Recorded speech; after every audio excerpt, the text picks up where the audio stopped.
Hello everyone, what's up? We're going to be covering round 5 of the Lebanese Chess Championship, and what an action-packed round it was. Now you can see here we have our first result, Amr beating Akram. And actually this game was one of the best games of this tournament. Now actually if Akram hadn't played that brilliancy against Tarek, this might have even won the brilliancy prize. So Akram saved himself by playing that brilliancy against Tarek. Alright, so let's see what happened here. Let's start right off. e4, c5, knight f3, e6, still a normal Sicilian, one of those e6 Sicilians, and now b3. So this is a sideline. Amr is employing this, as he told me, to avoid theory, and what a wise decision it was. So knight c6, normal move, bishop b2, and now Akram chooses to go for knight f6, which isn't the most accurate, I feel. Actually, I have some experience as I'm an e6 Sicilian player as well, and here I much prefer a6, preventing bishop b5, and at some point trying to go for b5, bishop b7, and d5 becomes a more likely move with potential for playing d4. So a6 is actually a very high class waiting move that's very well suited to this position. By the way, just to add one more line, if bishop b5 is played here, as some people do sometimes, you can play knight e7 and then play a6, so that you don't ruin your pawn structure. So that's a nice way to meet this b3 setup that I personally employ, as black I mean. But Akram didn't go for this, and here he was faced with e5, and this promises a small advantage for white, nothing serious, but this is a small advantage for white. So knight d5, c4, c4 kicking away the knight, and goes to f4. Knight c7, keeping the knight at the home base, made more sense, intending to push d5 at some point. Sometimes in blitz, when I'm playing, when I'm pre-moving, I find myself in this position and I play knight c7. And did I want to add some? Yeah, okay. Sometimes in bullet, of course, it's more likely. But usually I try to go for after bishop b2, a6. Anyway, enough about this opening. So he goes knight f4, g3, knight g6. And now Amr goes for bishop g2. An interesting move, trying to develop simply, but maybe more warranted was a very quick h4. Though Amr chooses to develop first because he sees the coming queen c7 and wants to avoid some of these shenanigans, though there is queen e2, of course, which he does play. Anyway, let's go forward with the game. So bishop g2, it's an interesting move. I labeled it as dubious. It's honestly between dubious and interesting. I remember my analysis, so yeah, I remember I chose in the end to annotate it as dubious, but yeah, it's somewhere between.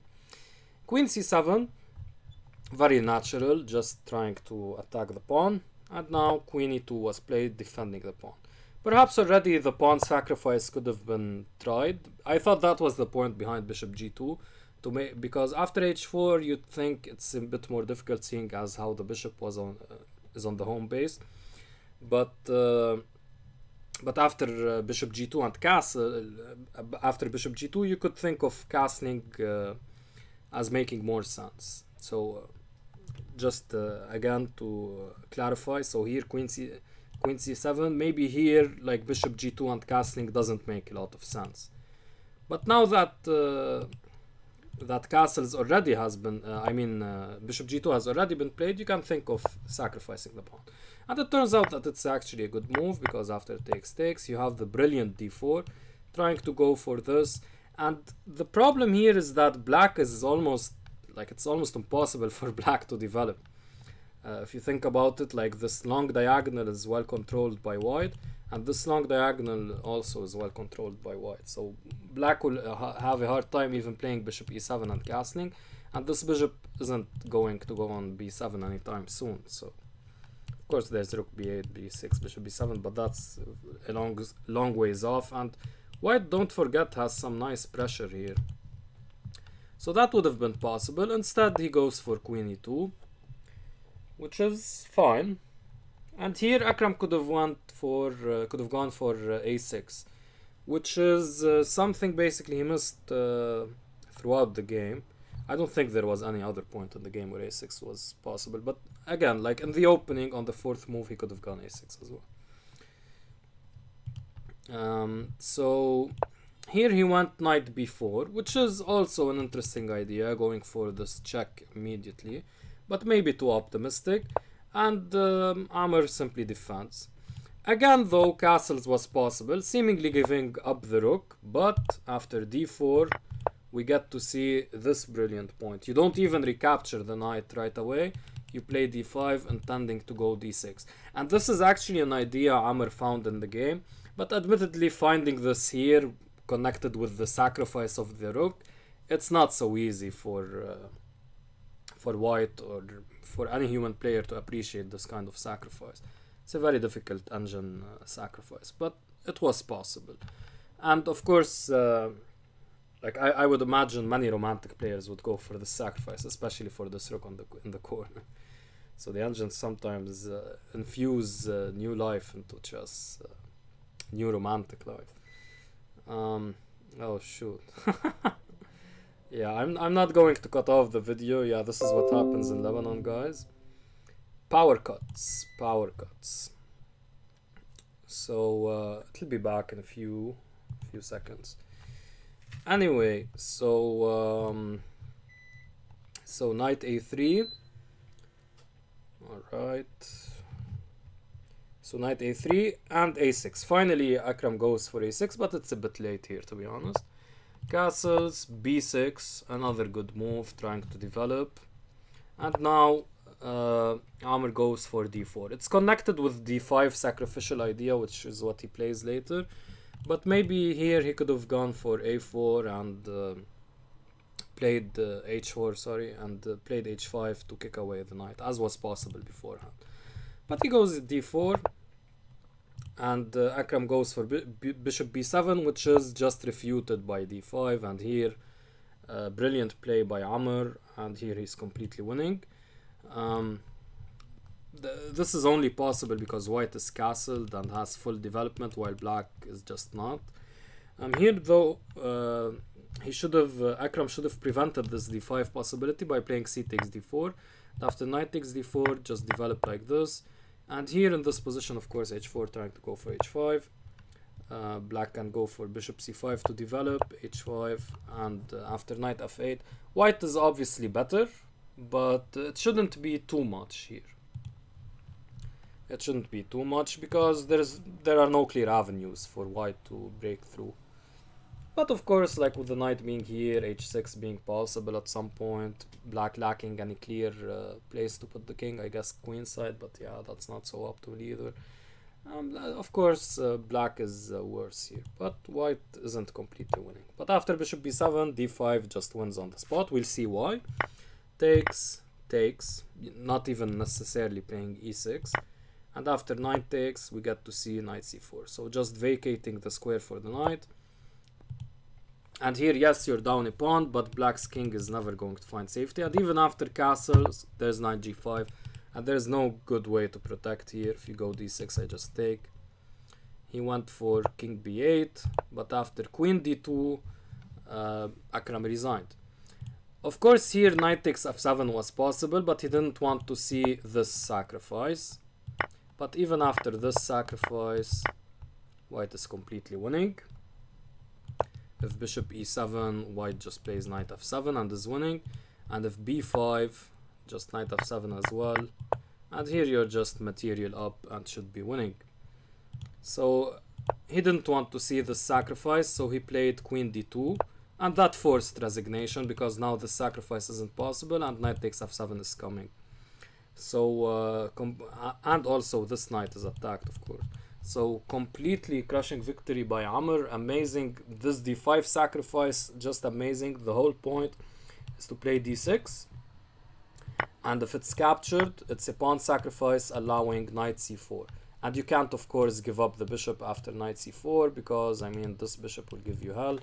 And black has no safety whatsoever. Even if, like castles, you can imagine a quick attack coming by way of h4, h5. So a crushing victory by Amr, congrats to him. But Akram did well to beat Tarek in the previous round, so as to getting brilliancy prized. So to avoid Amr getting the brilliancy prize for his game against him. Okay, next up we have Antoine against Adib. Kind of a brilliancy as well, a very, very nice game by Antoine, but admittedly Adib just let the game slip away. So let's see what happened here. We have one of the main lines of the Sicilian. We get to see this Richter Rouser. All of this has been tried before. Queen f3, and now Adib goes for the wrong move with a6, which gives white an advantage. Instead, the most played move and best move here is knight takes d4, takes bishop c6, trying to attack the center that way, and then playing a6 b5 to attack on the queen side. Instead, after a6, now white can just castle, and white will always have these e5 ideas, which will be quite annoying, and black is never in time to be able to play this anymore, because now it's kind of slowed down. Now he goes for queen c7, though here actually he should have done this and gone for a5, trying to get some queenside counterplay, though it's difficult to see why you should play a5 here, because of course a6 has just been played, so you have to kind of rectify your earlier error by playing a5 here. But you should have done that, else black has no semblance of counterplay and they're just losing on the king side, as happened in the game. So castles, queen c7, and an accurate move, dubious move. And now white went for knight takes c6. There was absolutely no need to trade the knights here. I don't even understand why he did that. Seeing as, like, of course here queen f3, I bet Antoine knows that this position is the way to go for black. So I don't get why here he voluntarily helped black go into this position. That is to help black develop the bishop. So here he should have just not, because any capture on d4 will just help white develop, get the bishop to a better square, which is what happened in the game actually later on. The bishop got to d4. So here he should have just gone for g4 and g5, b5, f5 is coming, h4 is coming also. It's a completely crushing attack for white. So we got to see queen c7, knight takes c6, bishop takes c6, and now f5, which is slightly an anti-positional move, slightly, because it gives up the e5 square, allowing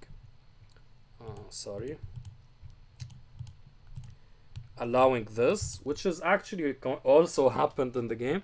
But on the other hand, trying to attack e6 with this bishop is also important. So white gives some concessions, but he gets some advantages in return, and the advantages are more numerous than the concessions, or more weighty than the concessions. So yeah, so white is better, of course. This move is a good move.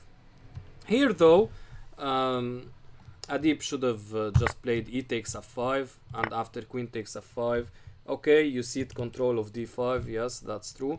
But on the other hand, what happened in the game just gives white a free roll on the king side. So you need to take away one attacker, so to say, on the e6 square, which is the pawn on f5. So you had to do that. Instead, he went for king h8, and now g4 is just crushing, because now any capture also, you lose a lot of time after g5. So e takes f5 happened, and g takes f5. Of course, no need to play g5 here, even though it might be possible, but just no need, just recapture. And now the difference is you're losing time as black. Now you might argue that at some point king h8 should be played, but it wasn't necessary immediately. Just take first and then see if you're going to play king h8. So it's important because opposite side castling positions require very precise play. So played knight d7 here, and here you'll see like knight d7 seems like a natural move, making use of e5, but it's actually losing. b5 should have been tried because you desperately need the counterplay. Now you need the counterplay. You can't delay it. Knight d7 just delays the counterplay, and after rook h g1, you're even attacking the queen, which wants to go to this natural square anyway, or here. So that doesn't make a whole lot of sense. And here he even went back, maybe trying to go here, but that's just wasting time.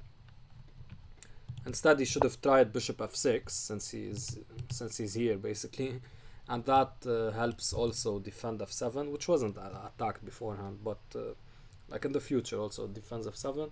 It lines up with the white queen side, and it defends g7. So all good things. Instead, he played knight d7, and here, by the way, of course, we don't take because knight f6, and this bishop will be lost. Something like this, threatening mate. This covers the mate as well. So bishop takes f7. Let me add the annotation as just a blunder. So instead, rook g3, knight f6 is natural, and now queen f3. A bit strange to put the queen here lining up with the... Okay, I mean, I get it helps support d5, but lining up with the pin, I don't like it. And also, simply queen g5 attacking g7 made more sense, right? Because then you can maybe pile up and start adding pressure that way. But okay, queen f3, knight g8, defending h6, and also getting out of the way so that bishop f6 is possible. And now bishop d4 was played. Instead, Antoine here had a brilliant idea connected with a sacrifice. So not so difficult to see, to be honest, especially for someone like Antoine who breathes Sicilian sacrifices, and you'll see a classic sacrifice in this game as well. So here rook d g1, bishop f6 is the only move and the logical follow-up which occurs after knight g8. But now white has the brilliant takalunga. And after bishop takes, rook takes, still keeping up the pressure, queen check. Of course, here is you just lose, no questions asked. Actually, I haven't worked out the mate. I mean, this is good enough. This wins also. And queen g5. Where's the mate, guys? Bishop check, king here, and now queen is mate. Yeah, so that's a cute little mate. So king f6 is not possible. And after queen g4 check, if king h8, now you go for the brilliant f6. So that this is very, very important, because if you play, I don't know, some other move, check, let's say, there's f6. And here you're just lost as white. Actually, are you? Because there's taking. And then here. Yeah, but that shouldn't be enough, right? Yeah, it's not enough. So that's why it's important to play f6 first. And after knight takes f6, because there's no other way to prevent queen g7 mate. So after knight takes f6, now you go bishop d4. And this is the only way to defend the knight, but here comes queen f4, piling up the pressure. And if the bishop, if the rook tries to defend, now you just win the queen. And here you should be completely winning. So very difficult sacrifice, because you have to calculate what happens. You have to see f6, of course. You have to see queen g4 check. Like here, you don't play f6. Even though maybe that transposes, I guess. Yeah, f6 I guess transposes, right? Because if knight takes, there's this check. And then here. And we transpose. Yeah. Yeah, but I mean, you had to see that either f6 check or queen g4 check and then f6. So it's not so easy, and you've sacrificed two rooks also. So So that's not easy at all. You've sacrificed a rook and an exchange, so of course not easy. But you have to think of these sacrifices, of course. And I bet Antoine saw this, but maybe didn't see f6 later on in the line. Anyway, happens. So that was a missed opportunity, but he went for bishop d4, which White still has an advantage here, but not too much, to be honest. It's starting to dwindle. And now he messes up a bit by going rook h3, which, okay, I get he wants to go for this kind of mate, but it's not really happening ever. Instead, queen h4 was more incisive, trying to gain control of the dark squares. And here you can follow up with rook h3. It's just that it's more natural to go for this. I guess he was maybe afraid of queen e7, which is a reasonable concern to have. Actually, here there are multiple options. Perhaps taking and f6 should be good. Taking and taking d6 maybe should offer White a good advantage. Taking, then f6, then taking on d6. Let's actually check what the engine has to say here. Yeah, or even rook g5, trying to shy away from the trade. Or queen h3. Queen h3 also makes sense. Queen f4 makes sense as well. But queen f4, maybe queen e5. So, okay, we're waiting for Mr. Engine. Actually, I can show you the other moves while we wait for it to load. Or did it stop loading? Okay. Yeah, as I said, taking... Actually, I mentioned this line exactly. Whoops. Yeah, this is exactly what I mentioned. Yeah. So that promises White a good advantage, positional advantage. So rook h3 and king g7 is actually the losing move. He should have gone for knight f6, but I get that he was maybe afraid of this, but here you always have h5. Wait, no, after queen h4 you can't play h5, of course. Here you can just do this, and you should survive as like, okay, maybe you shouldn't survive as black, but you have better defensive chances, because after king g7 the dark squares become too weak actually. And so for example, after queen h4, then f6 check, and these kinds of ideas are coming, and it's difficult to see how you defend against that. Instead he went for queen f4, which is a slight it's not really an accuracy as such, but like queen h4 was more direct because it controls these two squares, while queen f4 only controls one square. So rook a d8, and now he should have gone for queen h4, again putting the queen on the correct square, rectifying your earlier error. Instead he went for rook dh3, which is the start, rook hd3, which is the start of a wrong plan by Antoine, but this plan actually wins him the game, so maybe it was the right plan after all. So here Antoine shifts from the kingside attack. Maybe he got discouraged by black's defense, or maybe he saw that in the center the advantage will be easier to realize. But no, that's actually not the case. He should have kept going for the attack with queen h4. Instead he starts applying pressure on the d-pawn. So after knight f6, which is a good move and a very natural move, he goes for rook takes d6, which is basically just a liquidation type of move. It's liquidating, and White has the advantage. He should have gone for bishop d5 and keep the advantage secure in that way. Maybe later on something like this. Taking isn't really wise usually, because then black repairs the pawn structure, but any takes, of course, by black, any takes on d5 by black is most welcome, as then White will have supreme control over the d5 square, and d6 will be terribly weak. So kind of like Svechnikov style positional pressure. Instead he went for rook takes d6, and now Adib goes for the game blundering knight e8, which just loses.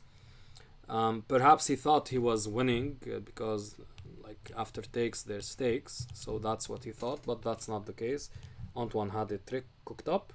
Instead he should have just taken takes, and this is just a draw basically.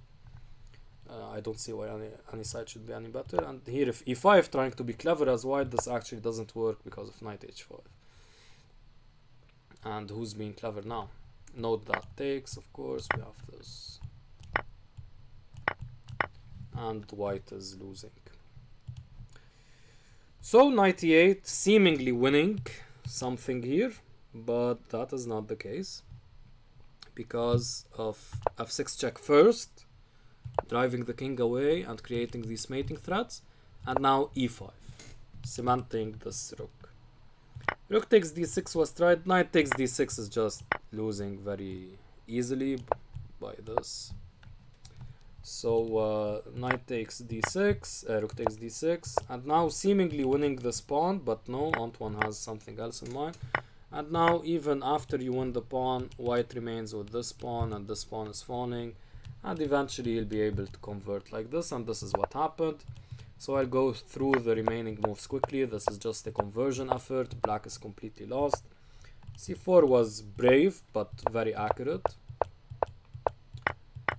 And here king c2, brave but accurate as well. So it seems like black is getting a perpetual, but that's definitely not the case. And here white just wins. So very nice idea by Antoine there to trick his opponent, but it was actually just a draw. So yeah. So yeah, you get to see. I think this was a very nice game, but also Adib blundered badly. So alright, so let's go for the next game. This was a very short affair here between Joe and Mahdi. Let's go through it quickly. So we get to see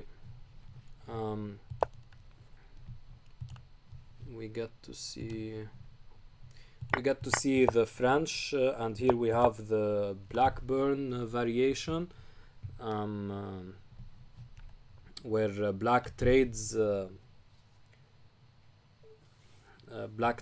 their knight to be able to decrease the attacking power of white, and tries to go for these kinds of ideas so that they will get very strong bishops. And this is kind of what happened. I think was Mahdi. I forgot if Mahdi got the bishop to b7 or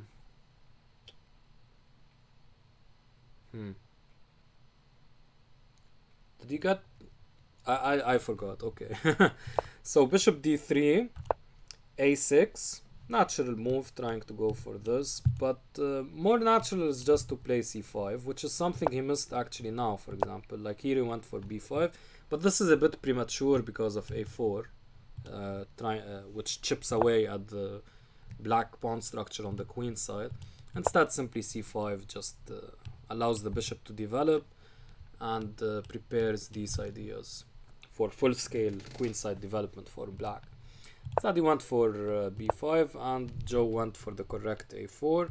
Queen e2 was also possible because you can play a4 at any point, and you just want to get out of the way of this queen, and you want to line up your own rook with this queen, which is an important idea to know in this Blackburn variation.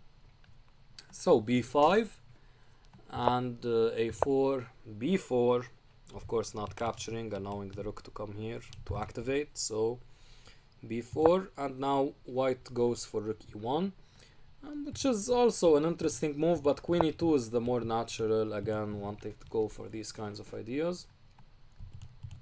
So rook e1, bishop e7, and now c4 was possible, which is something Joe played later, but here it was more incisive, just to develop like this and start drumming up counterplay on the queen side.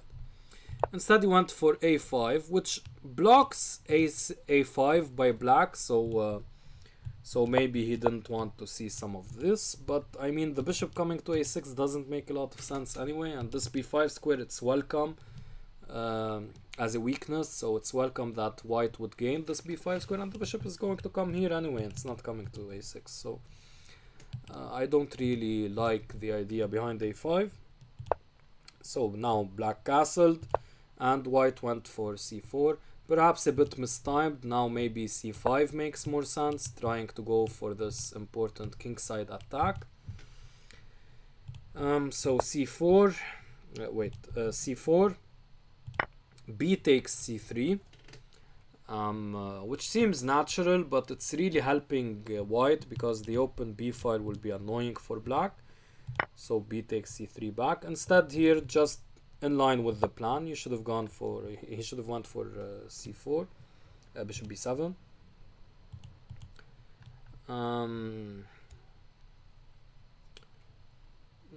Did I want to add something? No. Okay, that's it. So b takes c3, b takes c3, and now c5 finally at long last, and bishop e3, which is natural, developing the bishop like this. But there was something again more precise, more incisive. Knight e5. The point being, of course, by the way, I didn't mention this previously. Here, knight e5. This is of course never possible because of the familiar trick. And here as well, taking, and queen takes also doesn't work for the same reason. So knight e5 was a nice idea, intending to go for some kingside pressure. Instead he played bishop e3, and now Mahdi basically blunders with knight d5. Surprising to think that this is a blunder, but it is. Instead he should have played the more natural bishop b7, which always should have been played, or queen c7, which was of course a possibility, just getting out of the way. Instead he went for knight d5, and now the reason this is a blunder, not what Joe played, which even gives black a slight advantage, but knight e5. And the point is that winning the bishop pair now actually loses. White's attack is simply too strong. Black is not even developed. Now the bishop, if it comes to b7, there will be bigger weaknesses on the light squares, and if it doesn't, then the black is just tragically underdeveloped. And the rook can come to g3, and the queen can come to h5, and with the knight on e5, those are 4 attacking pieces, while black, how many defenders does he have? Let's maybe count the rook as half, and okay, we'll count the rook as 1 piece, and the bishop as 1 piece, and so 4 against 2? No, that's never working. 3 pieces, like if you count how many attackers there, when you're playing an attack, if you count how many attackers there are versus defenders, if you do a simple mathematical operation, which is to subtract the number of defenders from the number of attackers, here we have 4 attackers minus 2 defenders, that's plus 2. So plus 2 usually means a win for the winning side, for the attacking side. Plus 3 is always a mate, and plus 1 is usually tenable for the defensive side. So that's actually a chess principle, which you can of course also find on my channel, the chess principles, which I hope to get back to soon. Anyway, that's a bit of a digression there. But yeah, so this was possible, and this would be winning. And if knight e5, something like queen c7, you of course also continue the attack anyway. Instead he went for queen d2, which is very passive, and now after takes he seemingly gets a solid center, and here they agreed to withdraw, but this is of course premature. Black has an advantage owing to the fact that they have the bishop pair, and these pawns should be weak. But then again, white has some queenside pressure, queenside space, so okay, should be fine for both sides. But of course, yeah, black has the advantage. But here they agreed to withdraw. Both sides kind of playing it a bit safe. But yeah, a bit of a shame for Joe not to convert this. Especially something like this is very natural for him because he's a very aggressive and dynamic player. Okay, it was a draw, and now actually let's go for the Nadim Hammoud game first. This was a rather quiet affair, but both sides had advantages at some point. So let's go for this. It was a Caro-Kann exchange, so no surprise it was so like no surprise about the result, but of course it was anything but a quiet game. Here queen b6 is one line trying to attack both of these points. Of course you can't really take, but you just attack this this weakened pawn. So this was also possible, but knight c6 is fine as well. c3, g6, knight d2, and now bishop g7. An interesting move, because the theoretical move is actually bishop f5, which seems very counterintuitive to just double your pawns like this. But actually, after you play e6 and get the bishop to g7, these kinds of pawns are very solid on the queen side. So this is a move you should never fear. Actually, in many in many positions as white, when you play this London-esque system. Okay, this is the Caro-Kann, but when you play the London system, for example, in many cases you can play g3 and part ways with the bishop that way. So this idea you shouldn't fear. Instead, bishop g7, which is also fine, of course. Knight gf3, castles, and now h3, which seemingly seems like a good move to give the bishop some space to avoid knight h5, but it's actually too slow, because actually exactly knight d7 can come and prepare e5. So what's more important, having the strong bishop, or preventing black from getting the very important queenside king central break in? It'll work eventually. Central break in. What's most important, of course, is preventing the central break. So here white should have just castled, and after knight h5, bishop e3. Here the central break is still possible, but in contrast now you have some pressure on the knight, and this pawn will be, it's easier to access the weakness now. Instead, after h3, black could have played knight d7 and prepared e5 this way, and here it's a bit more difficult to access the d pawn. Yeah, so h3, rook e8, and castles, and again e5 could have been tried here. Here, yeah, it's just an equalizing move, because now I'm starting. What do I want to say? Yeah, here it's just an equalizing move, because you get your pieces get liberated, your bishop has scope, and this bishop has scope. Okay, it was actually simpler than I thought. So bishop d7. Like e5 isn't such a profound idea, it's just a liberating type of central break. So instead, bishop d7, which is very passive and very weird, a half development move. So yeah, a bad move. And here white should have played rook e1 to prevent e5. And of course, bishop d7 is doubly bad, because now you don't have knight d7. You can still try to play knight h5 and try to go for e5 that way. But then the resulting position will be in white's favor, of course, because the piece trades connected with the isolated d pawn, which will result after e5, that will favor white. Instead, he went for knight b3, which is a very, like, okay, maybe knight c5 is coming, but b6 stops knight c5. So then the knight doesn't really achieve much. Having said that, actually, knight b6 is the wrong move, because here you go knight h5 and play e5. But b6 makes logical sense against knight b3, or at least positional sense, but it's not very accurate in terms of the overall needs of the position. So here he went for bishop a6, trying to prevent rook c8 and developing the bishop that way, maybe getting out of e5 as well. But of course, the much more natural move was rook e1, preventing e5, or at least mitigating the effects of e5. Here I went for bishop a6, bishop c8, and here you kind of see a repetition going on, but Maasarani refuses and plays on. And now we see knight e5, which is also a very good move.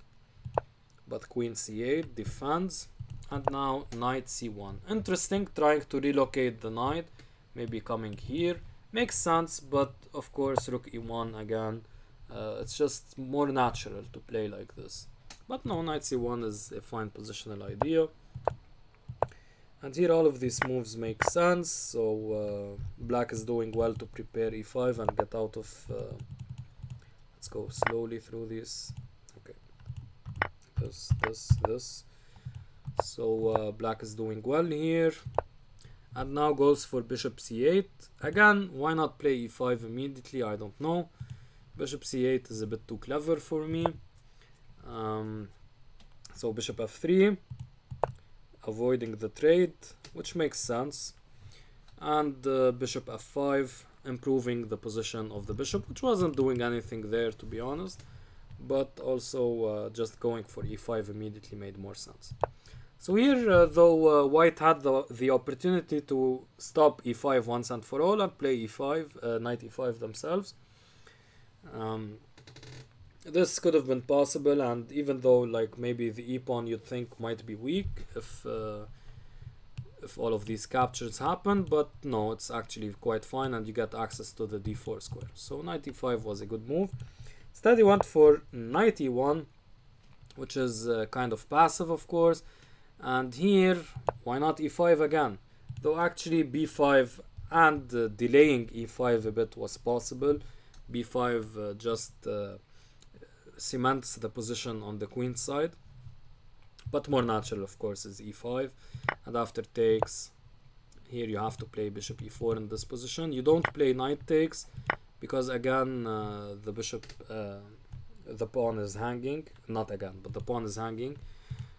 Again, the pawn could be a weakness, as was mentioned previously. Instead, here you go bishop e4, preventing that, and later on you can capture. You can capture whenever you want. You have a lot of pressure on this e-pawn; it's not going away. And here, black should have a reasonable position. Maybe white still retains an edge, but it's going to be difficult to play as white as well. Instead, he went for f6, which is a bit weird. Maybe he wants to go for e5, like to gain the pawn on e5. But it's never going to work because of all of these weaknesses. And actually there's something concrete, which is what Nadim played, and that's g4, which is fine as well. But actually even knight c2 was a move as well, intending to go for this stuff, which is very brilliant. But g4 also makes sense. And here he goes bishop e6, trying to defend. And now we get to see this, e5 comes anyway, so all of these moves make sense, natural moves. And here I thought it would have been maybe possible to take and bring the queen here, but maybe he was afraid of some of this stuff, so he didn't do that. Bishop g3 is reasonable. And now goes for bishop takes g3, which ruins the pawn structure and is seemingly a good move, but actually queen d6 made more sense to apply more pressure here, forcing the capture, and then you'd have you'd control a lot of squares with this move.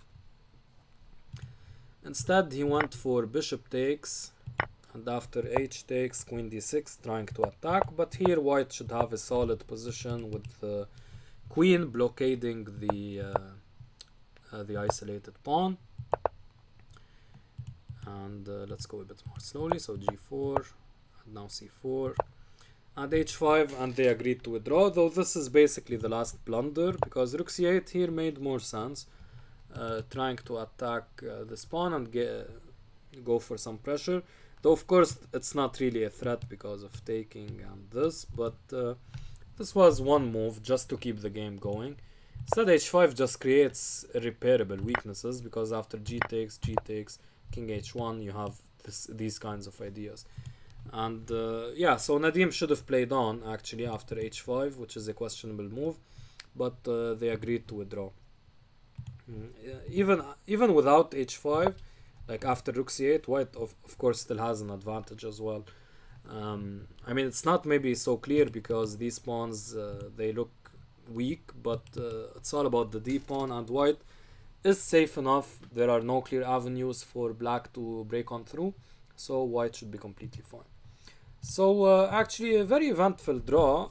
There was this very deep battle of ideas. It wasn't like such a simple draw or whatever. But in the end, both sides agreed to a draw. So let's go for the Tarek game. So the Tarek game was, oh, it was one heck of a game. Very topsy-turvy, and as you can see by the result, amazing result by Tarek to beat Faisal. One of, I think he was, he won the Lebanese Championship like upward of 3 times. Faisal, definitely. So a multiple time Lebanese champion, losing to Tarek. Very impressive by Tarek, but Tarek has always been a big competitor in these events. Top 5, top 5.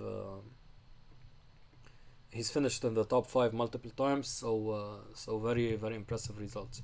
Okay, so let's see what happened in this game. So we get to see the Al-Yekhan, and Tarek doesn't bite. He plays a calmer variation than going for e5 and trying to go for the main lines. d5, and now e takes d5, which is natural, of course. e5 is also a possibility, but it goes in a completely different direction, closing down the position. Instead, keeping the position open is another way to play. Bishop c4, queen f3, trying to go for a mate, right? Don't take here. This will come. Oh, okay, it's not a mate because the king can escape, but it's going to lose, of course. So let's annotate this as a blunder. Right, so just making sure everything is working in terms of the audio and the quality of the recording. Okay, it is. So queen f3, e6, natural, knight g e2. Okay, makes sense. Developing that way. Knight d7, and now what doesn't make sense is a3. Just allowing knight e5, which is very strange to allow. Here you just play d4 and prevent knight e5 and gain some central space. Instead a3, trying to go for maybe bishop a2 later, but now knight e5, and yeah, just giving up the bishop pair.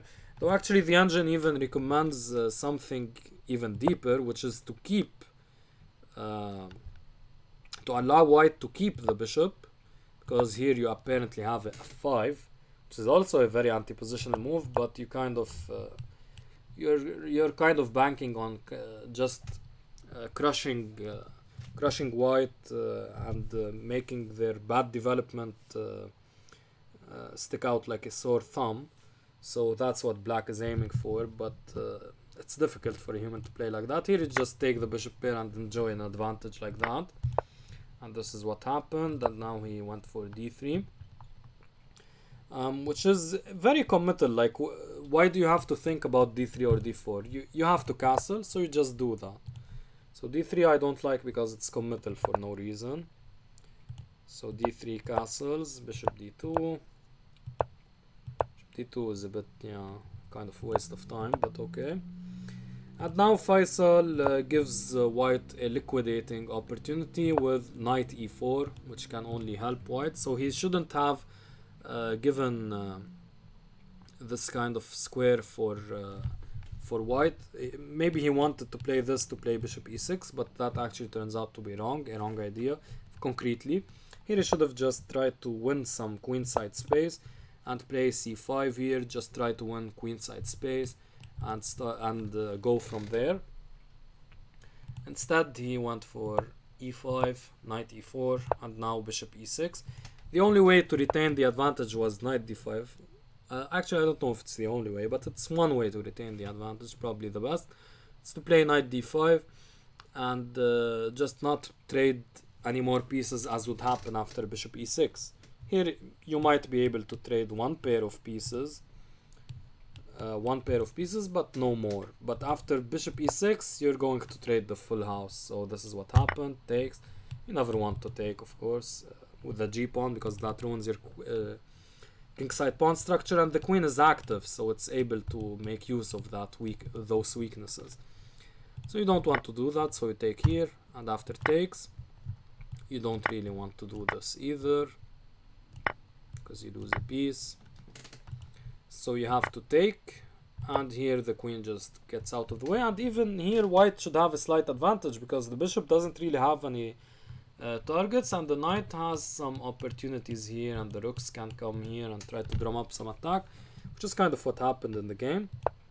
So queen g5, rook f1, rook f8, natural moves, knight g3 developing, and now bishop d5. This is a bad move for multiple reasons, one of which is that when black wants to double the rooks, the bishop will find itself without any squares, so something like queen a5, which is a line I show later, and c4 trapping the bishop will occur. If you'll see this in just a second. So that's why one of the reasons. And I mean, I get that it's kind of creating this pressure here, mating pressure on white, so white can't just move around with the knight here, for example, because that would be mate.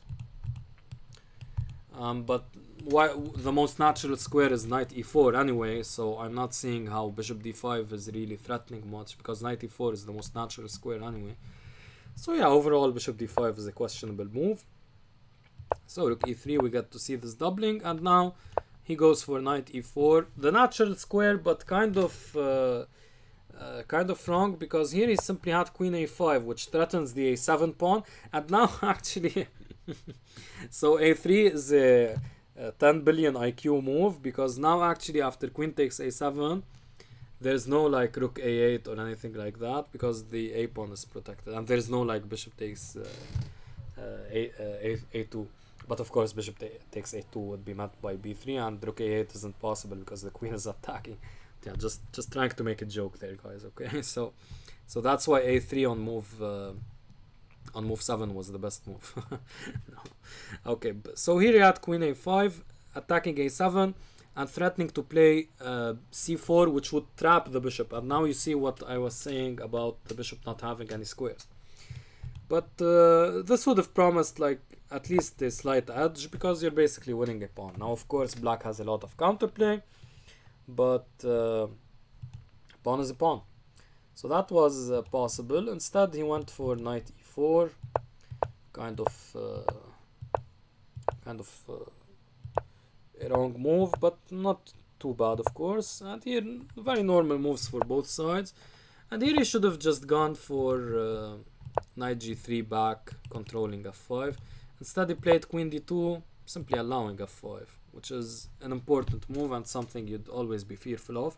Maybe Faisal didn't want to weaken the king side, but without any weaknesses you of course can't win. I mean, it slightly weakens, but there's no way for white to exploit that, and you need some to provoke some weaknesses on the white side if you want to win. So instead after queen d2 he went for c5, and this is maybe okay, it gives the bishop some scope, but this is maybe helping white, because now again he's able to prevent this f5, but not for long actually, because eventually I think he plays f5. No, he doesn't. This is all fine, this is all fine, I mean reasonable, but here black starts having an advantage of course, because of this king side space. So queen g5 and now queen d2. F3 would have been an insanely weakening but very smart move, because it simply prevents e4 at any point, and you'll see that at one point e4 was winning for black in this game. But yeah, this is very difficult for human to play. Good positional eye by Tarek to keep the queen on to not weaken with f3 and play queen d2. Queen f4 check, and here this was a bad this was the case of a bad positional eye here. By playing g3, Tarek played some he committed a grave error positionally speaking. Instead he should have gone for where is it? So queen f4. Yeah, he should have just gone for king h1. And after queen takes d2, knight takes d2, king f7, black of course has a slight advantage, but it shouldn't be anything more than that. And after c4, for example, you have knight e3 attacking all of attacking c4 and d5. and defending g2, and this should also be fine for white.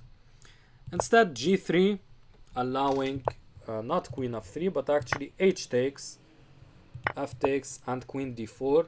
And here these long-term weaknesses will just prove to be too much for for white. So h takes g3 was the natural move. Instead he went for queen f3, seemingly threatening some mates in some positions, but here actually white could have actually won a pawn. And I said actually too many times, but it could have gone for g takes f4, which is seemingly bad because of queen f4 check.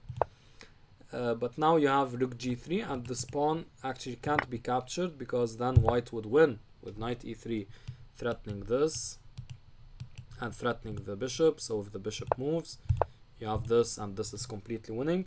So after g takes, queen check, rook g3, bishop c6, knight e3, and with knight g2 coming, again taking isn't possible because of knight f5. So with these ideas in mind, white should be fine.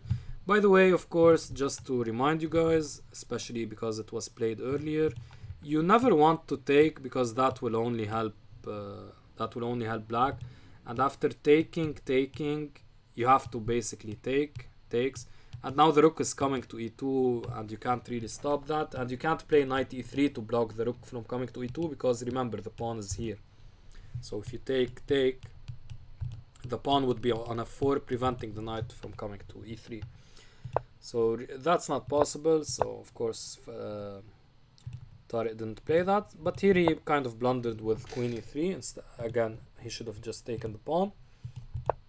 So queen e3, h takes g3, and now the big blunder of the game, f takes g3, which simply is met by e4, and it's GG. The position will open up, it's game over.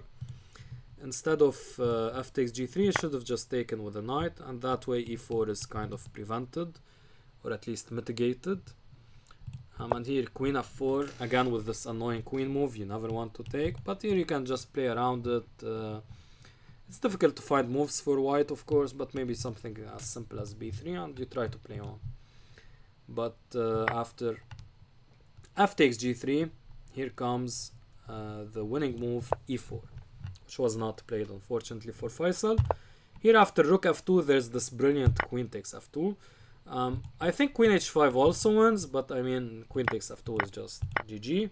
E takes d3, and there's no way to prevent rook e2, because if you play something like queen f4, rook e2 comes anyway, and you can't even move here because of the bishop, so you're completely stuck. If you play this, of course, just rook takes, and it's going to be mate soon enough. So this is winning. And after e4, if you try to keep the position closed, there's d4, c takes. Now if you take, of course you lose the rook, and if you don't take, I just take e3, and here this position is completely lost after f5. A lot of arrows to be sure, but basically what the arrows are saying, you play on the king side, you can play g5 f4 and keep pushing your pawns like that. You can push d3 at some point to try to strengthen the pawn on e3, so that there's like nothing stopping it from promoting at some point, and just getting rid of the c pawn as well, so that at some point now on the queen side you push your pawns, of course, but that's not necessary in many positions, but of course you can try for that. And your rooks, you can put them on the f file, where you can try to attack the white king, or you can put them on the c file, where after d3 you'd have open access to the c file. So all of these ideas come into mind, and here eventually black should just win.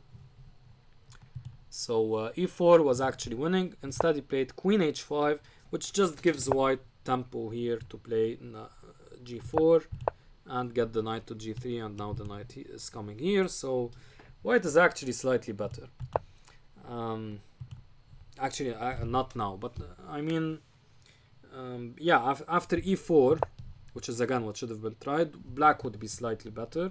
It's difficult to play this position, of course, for white after e4, but without e4, after what happened in the game. C4. If e4 isn't played, white should just be better because of knight g3, rook f2, g5, all of these ideas which happened in the game.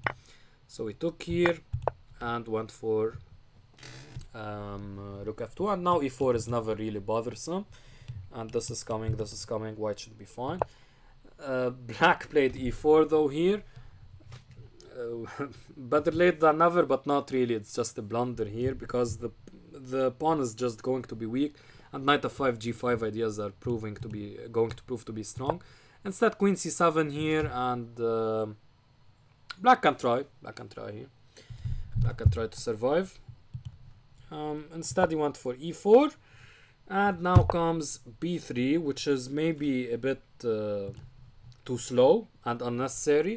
Why not here just play knight f5, the most natural move, or even try to make use of the pin and play g5. Both were possible. Instead, he went for b3, bishop d5. Very natural, keeping the bishop here, defending here, but maybe bishop a6 was a better idea to keep the bishop safe on b7, because on d5 it actually got into some trouble after c4. An interesting move, though there was also of course g5, which could have been tried at any point.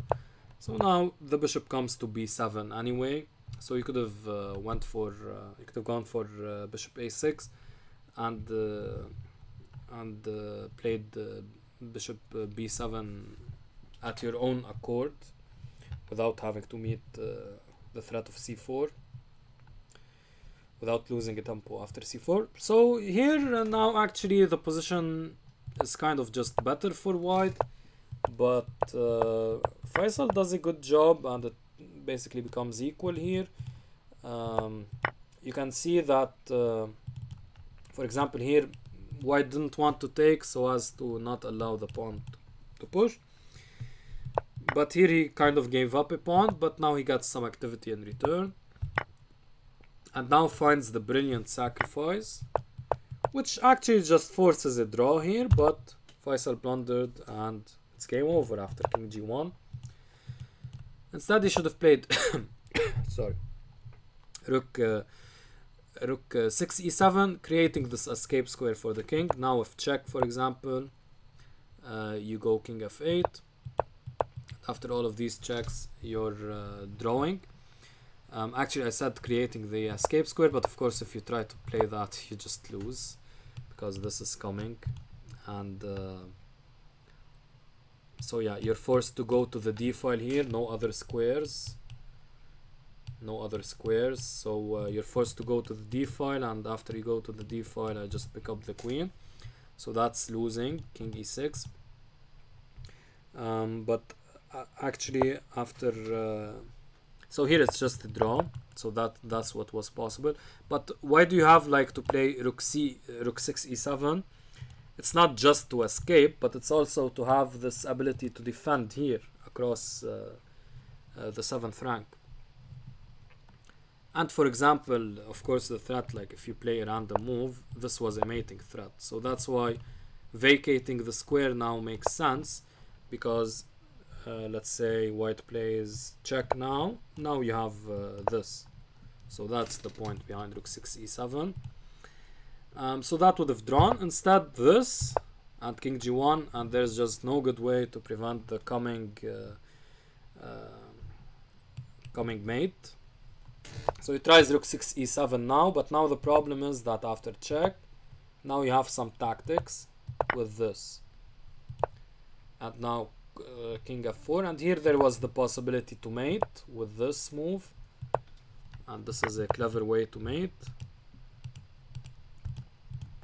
but maybe a bit difficult to see. What was simpler was just taking the queen, of course, and here Faisal resigned.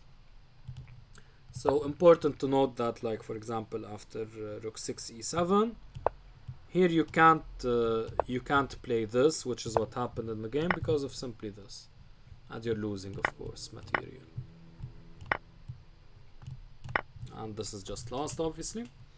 So yeah, a tough game for Faisal. He had an advantage most of the game, but Tarek, wow, with that rook takes g7 check sacrifice, Tarek is a very aggressive player. very smart when he has his chances. So it was an amazing way to come back for Tarek. And hard luck to Faisal, who had to suffer through that loss after blundering like that. Could have even nabbed a draw here, but he didn't spot this. Maybe in time pressure he went for the very natural check as well, which threatens some mate ideas sometimes, but no, it's black who's getting mated first. Okay, so there was that, and actually here we'll be covering a sixth game today because it was just so brilliant. So let's take a look at it. So Ralph beating Sursock, amazing result for Ralph, beating the famous Sursock, who needs no introduction.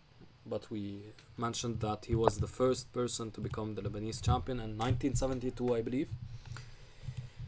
So in 2022, it's nice for Ralph to get this win. So he plays a closed Sicilian, bishop b5, and now knight d4 is a move I like, just trying to get away from this bishop attacking the knight here, which might force some concessions structurally for black. So knight d4 also attacks the bishop back, tries to win the bishop pair without having lost any pawn structure stuff, without incurring any weakness in the pawn structure. So e6 now, and bishop takes c6. e6 I don't really like because you allow black to double your pawns, but okay, of course it's fine. b takes c6, you have the bishop pair. d3, the problem here is that this bishop is just too bad, and that's why white plays this variation. d5, gaining central space. All of these moves are natural, and now Ralph goes for the gutso with knight e5. More natural is just to play rook e1 and maybe e5 at some point, but just develop like this. Maybe bishop f4 at some point, maybe b3, bishop b2. More natural. But knight e5 is just aggressive, because after queen c7, which is also natural, trying to go for this, attacking the knight. Now he goes for knight f3, would have been even possible actually in this position, but he goes for the point of this variation, which is f4. A very interesting aggressive move. And here, what was Sursock's downfall in this game? He didn't castle. So he should have just castled. I get he was maybe afraid of this kind of attack and this stuff and this stuff. But without the light squared bishop, white's attack isn't so fast. So yeah, he should have, for better or worse, you should castle. There's no way you can survive without castling in this position. And here after queen f3, black should have a slight advantage. And after b3 also, which is another natural move, or maybe this in some lines, black should also have an advantage. But instead he went for h5. I mean, it's not so, like, I know it's a mistake, but technically speaking, but it's not so bad because you can kind of delay castling. But this was just Sursock's downfall in this game. White's attack actually when you're not castled is even stronger than when you're castled, which seems counterintuitive because I mean you're not castling, you're not giving him any hook. But what turns out to be the case is that actually here the f file is just too strong for white, and the bishop can never come to help, and you can never castle because of knight takes f7. So all of this means that black should have simply castled. And this is actually similar to the Sicilian line we saw with Amro against Akram, right? So both sidelines of the Sicilian where white created a crushing attack. So in the same way, in the Akram game, black should have just castled and avoided the counterplay Amr created in the center, and here it's actually the same case here. So against the b3 Sicilian and against the closed Sicilian with bishop b5, both require the same castling treatment. So h5, king h1. Okay, I get that after f4 you play king h1, but this was maybe a bit too perfunctory. I mean, it's just too You're just going with the flow too much here. There's no need to play king h1 because the bishop isn't coming here anytime soon, and what's happening actually is that you're putting yourself in line of these kinds of ideas, which will be annoying. Now they never occur in the game because white just crashed on through very quickly, but yeah, long term, getting your king on this long diagonal, that the bishop, I mean, you might think, okay, the bishop is so long, is a long ways off from coming, from attacking this king, but actually it could be very quick. It could be very quick. You'd be surprised. Only needs like three moves or so, especially if you move the pawn. So, and this is very annoying. So you want to avoid that. So no need to play king h1. The king is fine on g1. And you have better attacking moves, which are, for example, queen f3. One of them is queen f3. Instead, after h5, he did go for king h1 instead of queen f3. And now bishop a6 was played. A bit weird. Okay, I get you want to play for c4. But there's always like d4, and it's very slow to play like this. Just play bishop b7, natural move, protect here, and maybe at some point try to castle. Though of course bishop a6 does that, but yeah. Or maybe h4 to try to push h3, which is a very good counter-attacking move. Instead he went for bishop a6, queen f3, very natural, rook d8, also natural, but maybe better to keep the option to long castle, but okay. b3, normal looking move as well, trying to go for either the long diagonal or try to attack this weakness. And now bishop d6, seemingly natural, but it just gives white so many tactical possibilities that it's not actually good. Instead, black missed the final opportunity here to castle. And here white's attack, okay, I get there might be g4 in some positions, but black will always have defensive resources. It's not clear how white is able to crush black here. After bishop d6, the crush becomes more apparent because you have bishop b2. And now there are always these looming sacrificial ideas which promise white a good game. So d4 was tried here, but this is only helping white because after knight a4, this pawn is going to come under heavy fire. Now black saw nothing better than taking, giving up the bishop pair, but with this bishop all on its own, this will be completely lost actually. So opposite colored bishops, you'd think that this would help create a draw. But remember, opposite colored bishops in the middle game, they favor the attacking side because the attacking side has a bishop on an unopposed color complex. So if you're attacking on the dark squares, black can't defend the dark squares because they have the light squared bishop. So yeah, this can only help white, the attacking side. Instead here, black should have played bishop b5 and trying to just get rid of the knight. And here maybe you can try to go for knight c4, threatening this and attacking here. But after takes e5, black has to play e5 to prevent white from playing e5. Now after f5, okay, white is of course still better. There is this coming, but black should have defensive chances. Of course, note also that these ideas are never really happening. They might, but they're very slow. So black should have a nice defensive setup here. Instead, he went for bishop takes e5, and that's basically the final blunder of the game.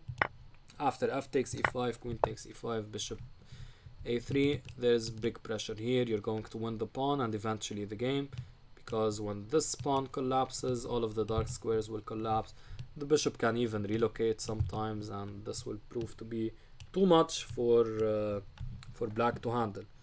Instead, Ralph went for the very creative knight takes c5, not recapturing because he's threatening this piece. Fine move, but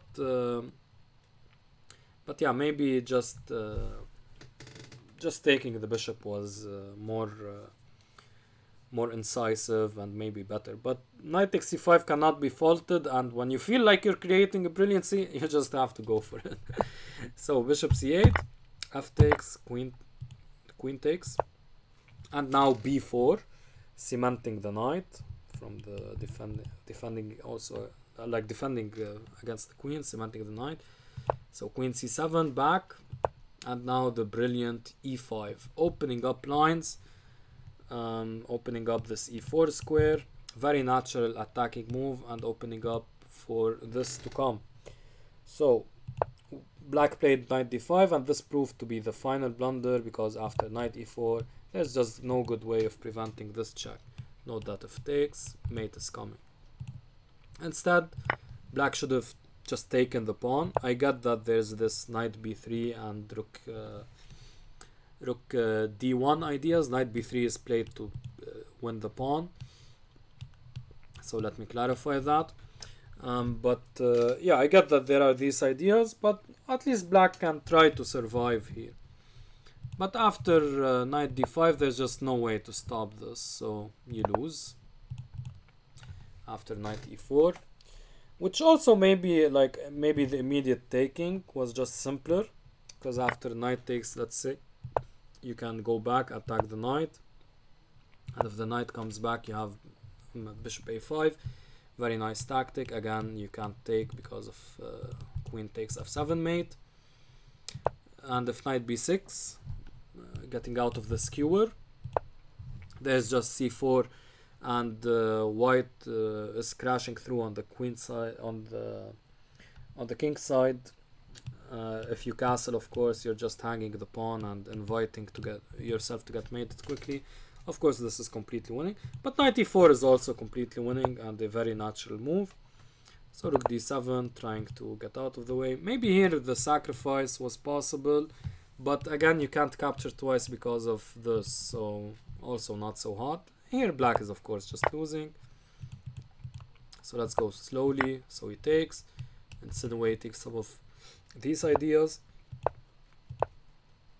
c4, and the knight comes to f4. Didn't want to go here, maybe because of this. So knight comes to f4, and now g3, the knight comes back, and now queen here. And actually Sursock here resigned before seeing queen takes g6, with a completely crushing victory by Ralph. So very nice game by Ralph. Again, 24 moves. So it's a day for these anti-Sicilians, right? Very nice game. Of course, Sursock messed up by not castling, but Ralph played very well to create this brilliancy, and knight takes c5 was a nice touch. Not absolutely necessary, but when you're creating a brilliancy, you just have to go for it. Alright guys, so that was it for this video. Very long video, I think the longest yet, but I had to include 6 games here, because they were so important to include. And yeah, the remaining videos will be probably shorter, because as we approach the final rounds, we'll have fewer people going for the crazy wins and just acquiescing to draws early on. So yeah, actually, I forgot to show you the standings. Let me yeah, okay, hold on, let me just have it in another tab. Yeah, how can I forget to show you the standings? Like, guys are following the tournament for this reason. So this is round 5, right? So let's have it here. 1 second. Le standings. So these are the standings. Okay, you guys can't see them properly, so let's fix the scene. Yeah, so Amr is on 4.5, impressive score. Akram remains on 3.5, Antoine on 4.5 as well, Adib on 3.5. So both youngsters lost to their more experienced opponent. Joe on 4, Tarek on 4, Ralph on 4. Very impressive result by Ralph. And yeah, Maasarani and Nadim on 3.5. Faisal only on 3, surprising result for the experienced player. Jawad and Gio on 3.5, impressive results for the youngsters, and Mahdi on 3.5 as well. Yeah, so we have the two tournament leaders, Amr and Faisal on 4, Amr and Kassis on 4.5. So let's see how they'll play in the sixth round. And yeah, okay. Hope you guys enjoyed this very long coverage of this round. You can of course check the remaining games in the study, which I did not cover because of time constraints. And yeah, so hopefully you guys are enjoying this coverage, and take care, guys. All right, bye.